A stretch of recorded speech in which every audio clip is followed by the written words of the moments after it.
यहाँ बिहार के हर एक एक लीडर कितना चौक चौराहा पर प्रतिमा इन लोगों के द्वारा बनाया गया।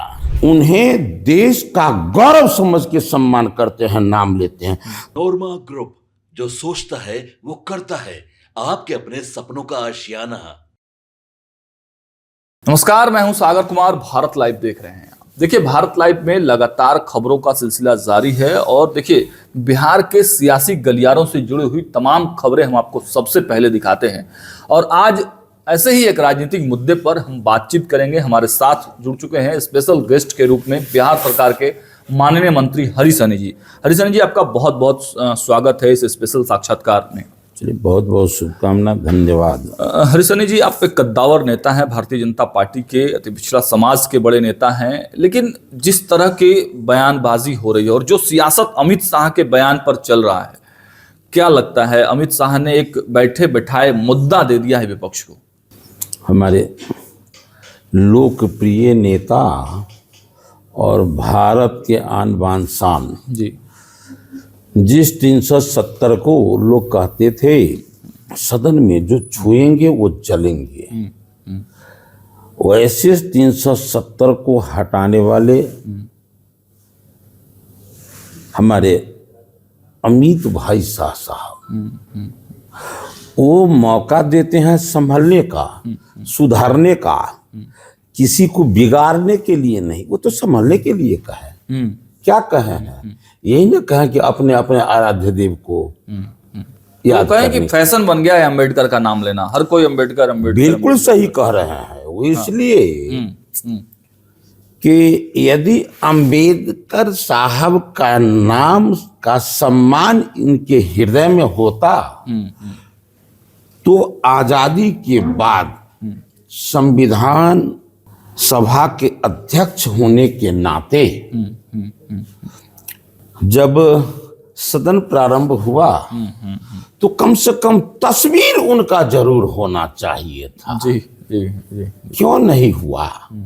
यह बात उन्हें आदरणीय अमित शाह जी के तरह कोई और सुझाव दिए हुए होते उस समय में, वो अपने आराध्य देव का पूजा करते तो राजनीति कूटनीति दोनों होता। और अपने वैसे दिग्गजों का, वैसे पूर्वजों का, जो जिन्हें देश के बच्चा बूढ़ा जवान सबों के हृदय में जिनके लिए सम्मान है, तो वो भी उनका सम्मान करते बाबा साहब का और तस्वीर जरूर लगाते। लेकिन और वही नहीं, यदि उनके हृदय में थोड़ा सा भी वो संस्कार होता, राम जैसा राजा होने का उनके अंदर में भाव होता, राम जैसा राजा होते, तो परिणाम क्या होता कि इनका जो सम्मान भारतीय जनता पार्टी की सरकार बनने पर जो उन्हें भारत रत्न का उपाधि मिला, ये भारत रत्न तो उन्हें देना चाहिए था। क्या वो दे पाए? क्या नहीं ना। अब आप ही हमको बता दीजिए, देश भर में जितना स्मारक उनका बना, जितना प्रतिमा चौक चौराहों पर बना, कितना चौक चौराहा पर प्रतिमा इन लोगों के द्वारा बनाया गया। लेकिन अब तो सवाल उठा रहा है ना विपक्ष लगातार। कल पुतला फूका गया अमित शाह जी का, उसके बाद अब देखिए आपने कि किस प्रकार से लालू प्रसाद यादव बयान दे देते हैं कि पागल हैं वो, पागल मंत्री हैं वो। देश जानता है कि जो काम करता है उसे क्या कहते हैं और जो काम नहीं करते हैं उसे क्या कहते हैं। काम नहीं करने वाले को जंगल राज का उपाधि मिला था और वही उनको पागल कह रहे हैं। तो आप जरा समझिए कि जमाना क्या पूछता है। काम नहीं करने वाले को कहा जाता है पागल। तो बिहार में, देश में काम किसने नहीं किया?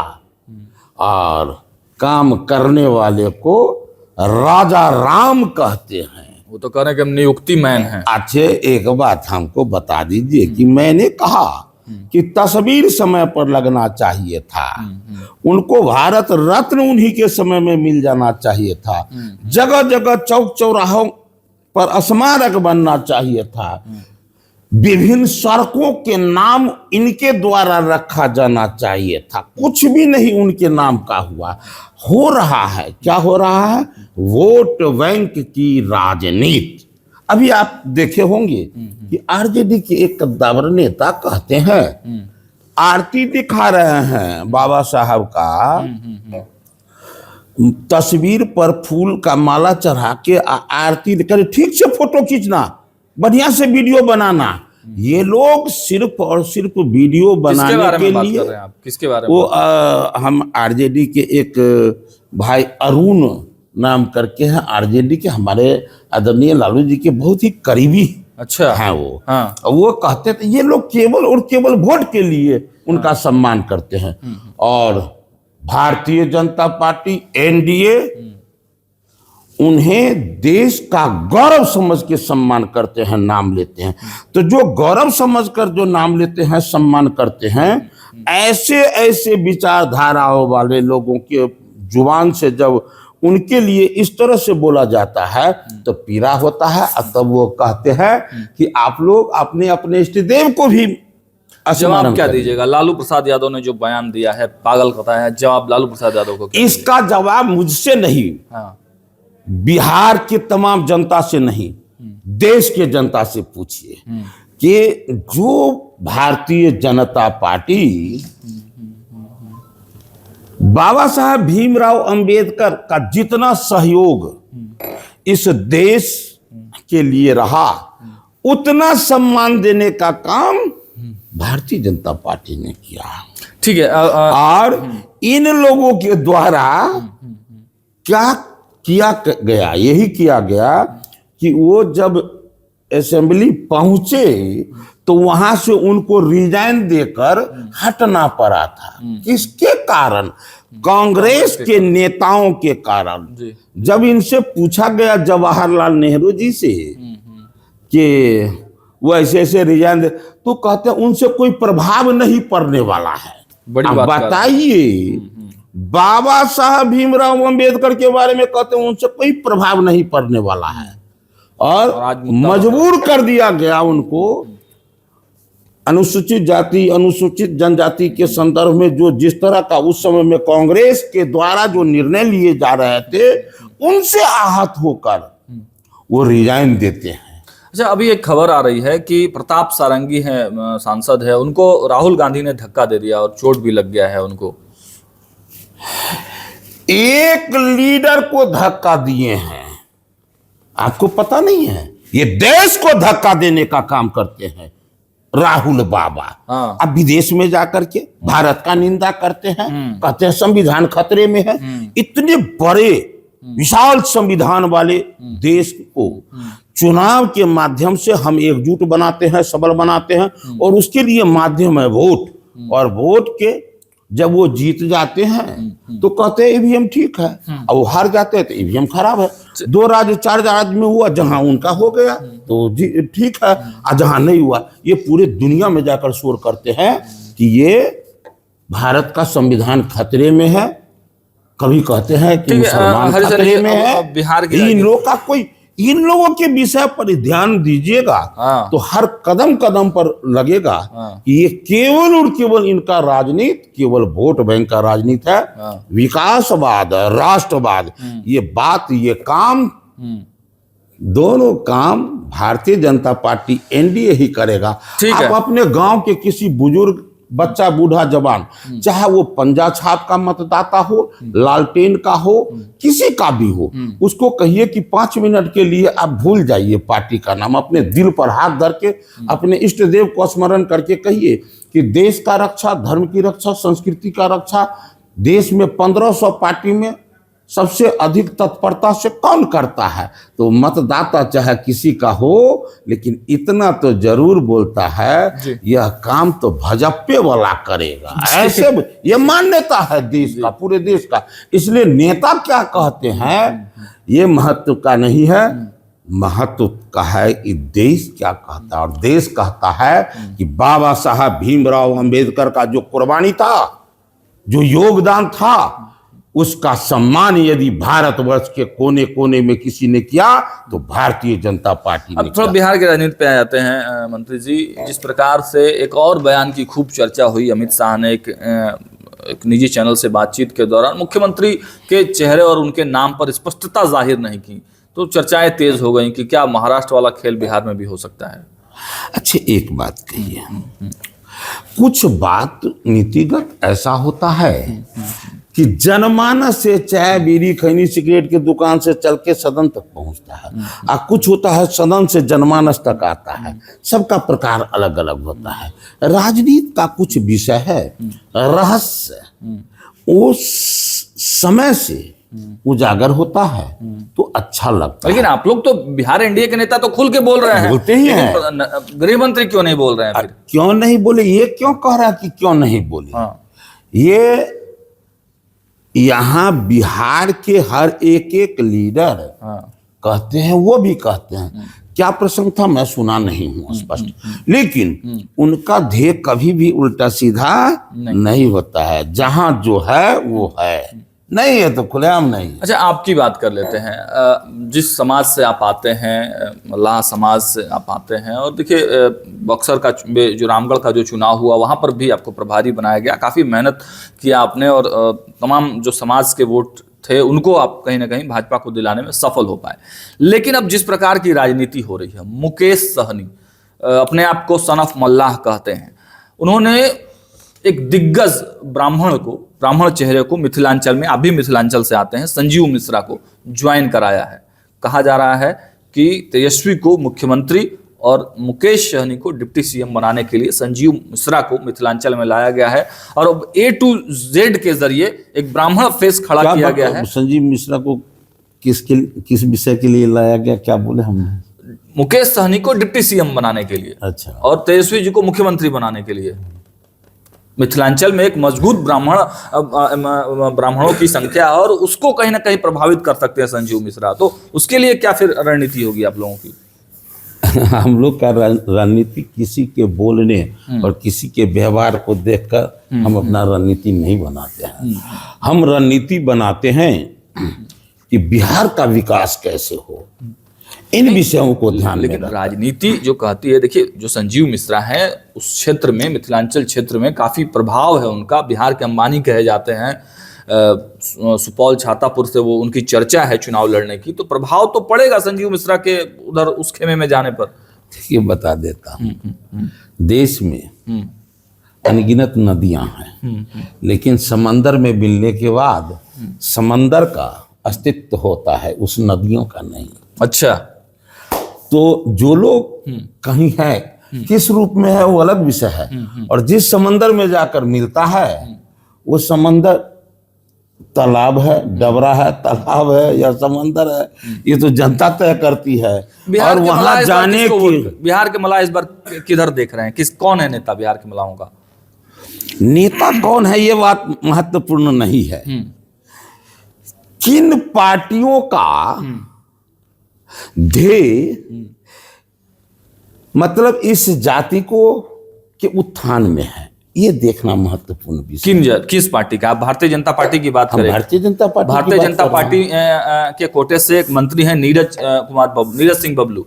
उन्होंने फेसबुक पर एक पोस्ट लिखा है, हालांकि उनका पोस्ट मतलब उनका कोटेशन नहीं है, ये राहत इंदौरी साहब ने लिखा था, लेकिन लिखा है उन्होंने, तूफानों से आंख मिलाओ, सैलाबों पर वार करो, मल्लाहों का चक्कर छोड़ो, तैर के दरिया पार करो। मल्लाहों का चक्कर छोड़ो, तैर के दरिया पार करो। क्या ध्येय है उनका, क्या कहे हैं? तो आप ही बताएंगे, आपके पार्टी देखिए, जिस देश की आजादी में 10 लाख से अधिक पूर्वज कुर्बानी दिए, उस 10 लाख में 10 भी नहीं थे जो अपने जाति के लिए दिए थे, सब देश के लिए दिए थे। आज जमाना है कि थोड़ा सा संकीर्णता से विराटता की ओर चले। मुझे फक्र है कि मैं वीर एकलव्य का वंशज हूं, मैं वेद व्यास का वंशज हूं। वो संकीर्णता में नहीं जिए थे, केवल देश नहीं सृष्टि हित के लिए वो कलम चलाए थे, उन्हीं का मैं वंशज हूं। मैं भी संकीर्णता में केवल नहीं जीता हूं, विराटता में जीता हूं।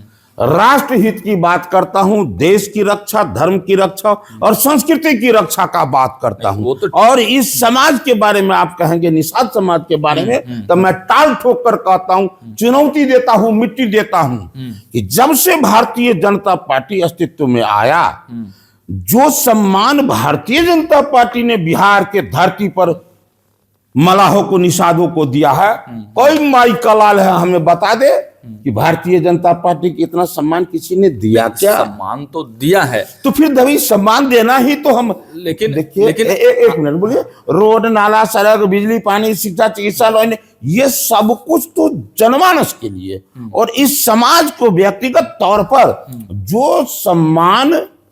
लेकिन आरक्षण की लड़ाई तो मुकेश सहनी लड़ रहे हैं। देखिए, वो उनका व्यक्तिगत है, और लड़ाई कौन लड़ रहे हैं? जो सबसे बड़ा फिल्म में हम देखे हुए थे, जो घर में आग लगाने वाला था उसको गृह मंत्री बनाया गया था, जो किसी का मौत का सौदागर था उसको स्वास्थ्य मंत्री बनाया गया था। यही यहां हो रहा है। वो आरक्षण छीनने वाला व्यक्ति, लोगों को कहिए जरा कि जब देश गुलाम था, 1935 में अंग्रेज ने कहा कि ये जात बड़ा ही गरीब जात है। अच्छा, बड़ा ही गरीब, इसको जीवन जीने का कोई माध्यम नहीं, केवल मछली मारना और नाव चलाना। उसी समय में अंग्रेज ने हमें आरक्षण दिया था। अच्छा, कि तमाम जलाशय पर, चाहे वो नदी हो या झील हो या तालाब हो, सभी पर निषादों का साम्राज्य होगा मछली मारने के लिए। अच्छा, और नाव चलाने के लिए।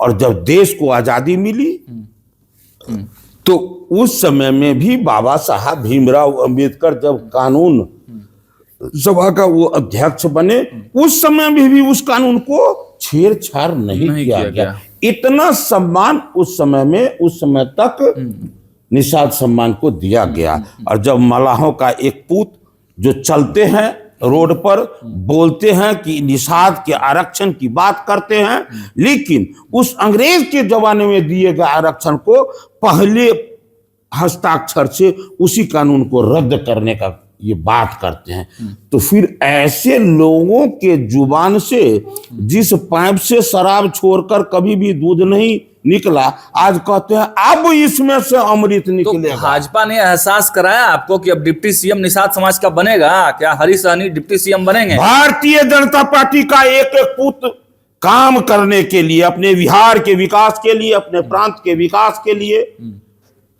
वो काम करता है। लेकिन कहा वो तो केवल और केवल पद के लालसा में नहीं कहा करता। जाता है कि जिस समाज का मुख्यमंत्री या उप मुख्यमंत्री या बड़े ओहदे पर लोग जाते हैं, उस समाज का ज्यादा विकास होता है, उन जातियों का विकास होता है।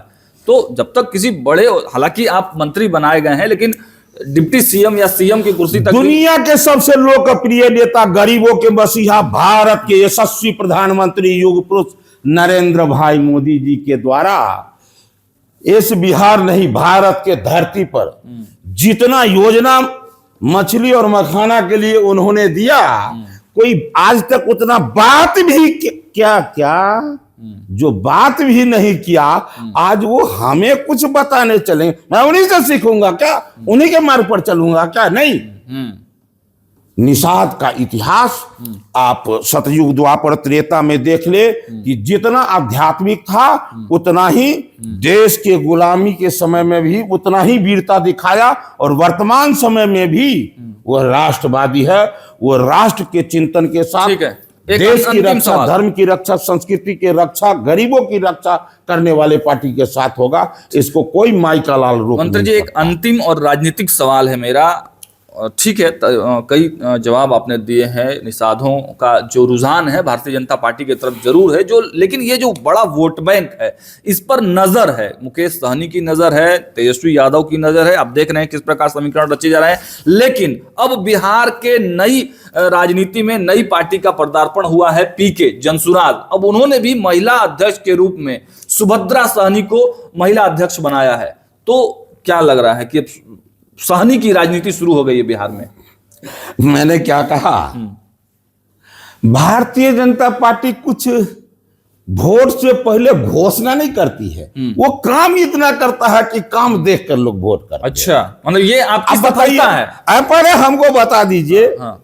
आजादी के बाद पहली बार किसी अति पिछड़ा के बेटा को नेता प्रतिपक्ष बनाया गया था, वो है हरी सहनी। अच्छा, इस हरी सहनी के नेता प्रतिपक्ष बनाने से पहले किसी चुनाव में भारतीय जनता पार्टी ने कहा था क्या, मैं इस बार मुख्यमंत्री बनाऊंगा, सत्ता नहीं मिली तो नेता प्रतिपक्ष में, ये घोषणा क्या था क्या? जी बिल्कुल। भारतीय जनता पार्टी करता है, घोषणा नहीं करता है। हाँ, इसलिए पूरा निष्ठा के साथ चलिए। बिहार के आप परिणाम देखिए, ये अभी 4 उपचुनाव हुए।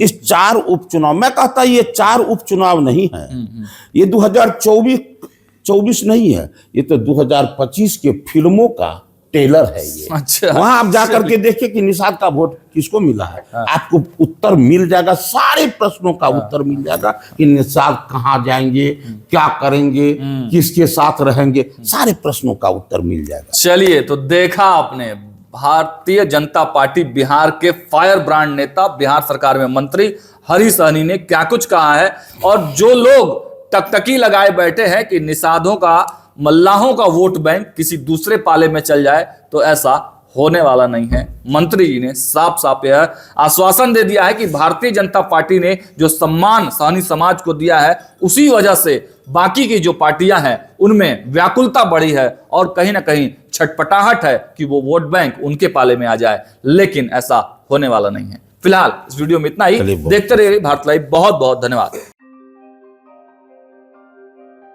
आपके सपनों को हमने सजाया है, ई होम्स पैनोरमा को हमने बनाया है। ई होम्स मेरा एक सपना था जिस पे मैं पिछले 4 साल से काम कर रहा था।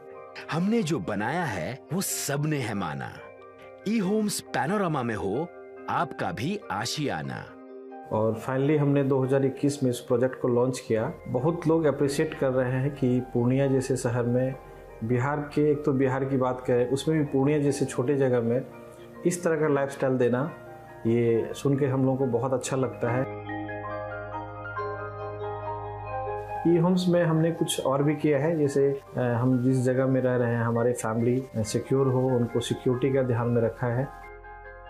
आपकी सुविधा और सुरक्षा आपके लिए खास है, ये आपका विश्वास है। इसमें आर्टिफिशियल इंटेलिजेंस का 7 लेयर सिक्योरिटी का हमने इस्तेमाल किया है। लस ग्रीन कैंपस को बनाया है, यदि हमारा बाउंड्री वाल है तो वो वर्टिकल गार्डन है।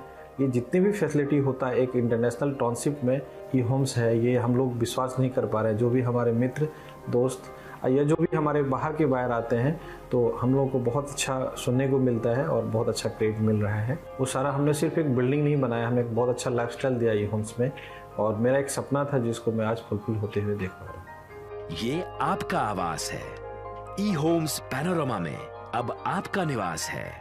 E Homes Panorama, luxurious lifestyle redefined. Panorama Group, जो सोचता है वो करता है। अगर ये वीडियो पसंद आई और वह बिहार के राजनीति और बिहारियत से सरोकार रखेनी तो सब्सक्राइब बटन दबा के चैनल के सब्सक्राइब कर ली। ओजे एगो घंटी बा, ओकरा बटन दबा देला से कुल सटीक और मारक खबर रुआ मुफ्त में मिल जाई। अगर रुआ पत्रकारिता के हमनी के नया प्रयोग में सहयोग कर चाहतानी तो ज्वाइन बटन दबा दी। पेटीएम नंबर नोट कर ली 9386 816 700।